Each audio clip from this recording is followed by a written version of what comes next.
Il est 8h.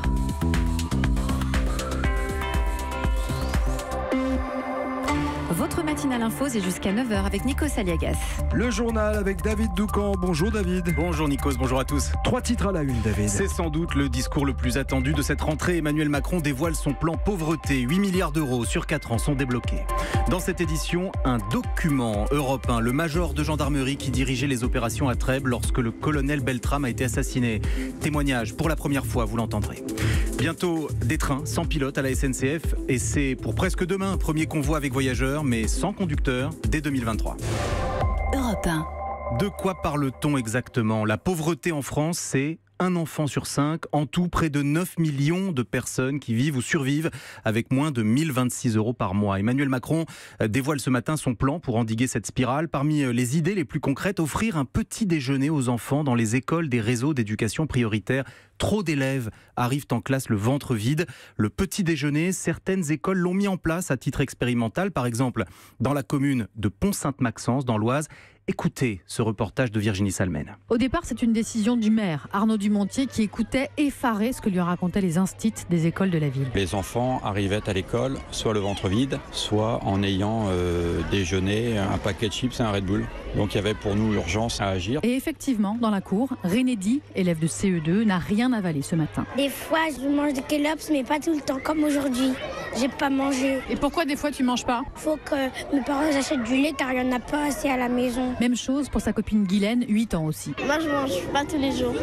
Parce que en même temps, mon père, il est obligé d'acheter le pain. À chaque fois, à l'école, j'ai toujours faim. C'est l'explication numéro 1 des enfants. Leurs parents, disent-ils, n'ont pas eu le temps de faire les courses ou encore, ils sont en retard le matin. Leurs professeurs, eux, les voient régulièrement s'endormir en classe ou perdre le fil du cours, faute d'énergie. Résultat, comme Aaron, 9 ans, il se rattrape à la cantine. Chaque fois à la cantine, Laurent, ça me donne beaucoup à manger parce que j'ai faim. Je mange 2 assiettes. À partir du mois prochain, ces enfants iront en classe le ventre plein au moins 2 jours par semaine après avoir mangé pain, beurre, confiture, briques de lait et jus de fruits dans une salle de l'école.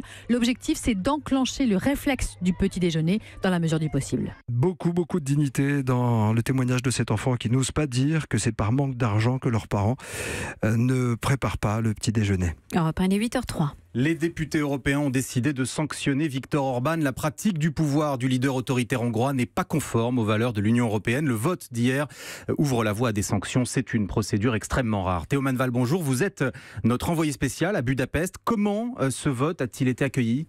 Eh bien, comme une forme d'ingérence pour les partisans de Viktor Orban. Pour Cataline, l'Europe se venge tout simplement de la politique anti-migrants assumée par son Premier ministre. Je suis en colère. C'est notre politique intérieure. L'Europe n'a pas à se mêler des décisions du peuple hongrois ici.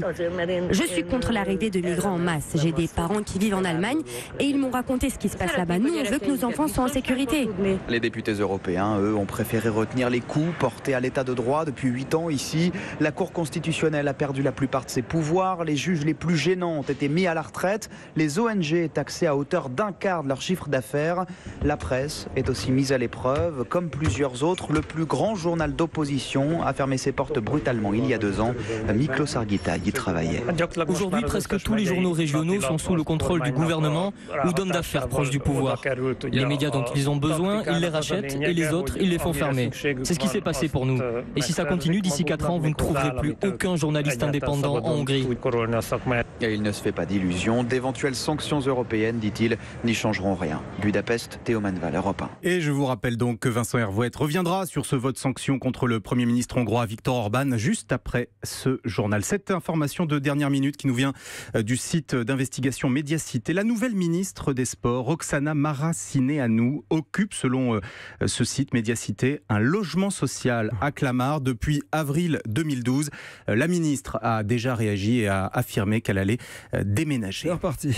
Alerte rouge pour forte pluie en Martinique et en Guadeloupe à l'approche de la tempête tropicale Isaac. Et peut-être en revanche une bonne nouvelle pour les États-Unis puisque l'ouragan Florence, qui approche toujours des côtes, a été rétrogradé en catégorie 2. Politique, Richard Ferrand est donc le nouveau président de l'Assemblée nationale, mais son élection a tout de même finalement réservé une surprise, David. Oui, parce que 254 voix, alors que le seul groupe La République En Marche compte 312 membres, ce n'est pas terrible. En cause notamment la mauvaise humeur du MoDem. Le parti allié avait présenté un candidat qui a recueilli quelques dizaines de voix en provenance d'En Marche. Écoutez-le, ce candidat, il s'appelle Marc Fesneau. C'est précisément l'enseignement qu'il tire de ce scrutin. Il faut interpréter ce résultat comme la volonté dans la majorité d'un dialogue qui puisse se nouer mieux à l'Assemblée nationale. Un dialogue plus construit entre les groupes de la majorité, au-delà des groupes de la majorité, avec ceux qui veulent bien avancer sur les textes. On a besoin d'élargir notre base. C'est ça le message qu'il faut retenir en tout cas. Marc Fesneau au micro européen de Virginie Riva. Richard Ferrand qui sera l'invité d'Audrey Crespo-Mara à 8h15. On verra si lui aussi il a l'impression d'avoir été mal élu. L'homme qui avait blessé 7 personnes à coups de couteau et de barre de fer dimanche à Paris a été mis en examen hier soir pour tentative de meurtre. Il est placé en détention provisoire. Europe 1. À suivre dans le journal, un document. Le major de gendarmerie qui dirigeait les opérations lors de la prise d'otage de Trèbes témoigne pour la première fois. La suite du journal David Doucan avec un document exclusif ce matin. Oui, on se souvient tous de la mort du colonel Beltrame. Il s'était substitué à une otage lors de l'attaque terroriste à Trèbes il y a 6 mois. Ce matin, en exclusivité pour Europe 1, Martin Fesneau a recueilli un témoignage exceptionnel, celui du major qui commandait le peloton de gendarmerie ce jour-là. Nous ne donnons pas son identité à sa demande, mais écoutez-le. Il évoque le souvenir d'Arnaud Beltrame dont il était très proche. Il y a des flashbacks qui reviennent par moments. Ça peut être un événement, ça peut être une pensée qui peut déclencher un souvenir. Qu'est-ce qui vous reste ? Pour ma part, c'est qu'est-ce que j'aurais pu faire pour faire mieux, pour ne pas arriver à une situation à laquelle on est arrivé. De dire que j'aurais peut-être pu me mettre là, faire ça. Pourquoi ? Parce que moi je considère que même si c'était mon supérieur hiérarchique, c'était moi qui étais à la manœuvre ce moment-là et je considère avoir perdu un de mes hommes et c'est ce que je redoutais le plus dans ma carrière en fait.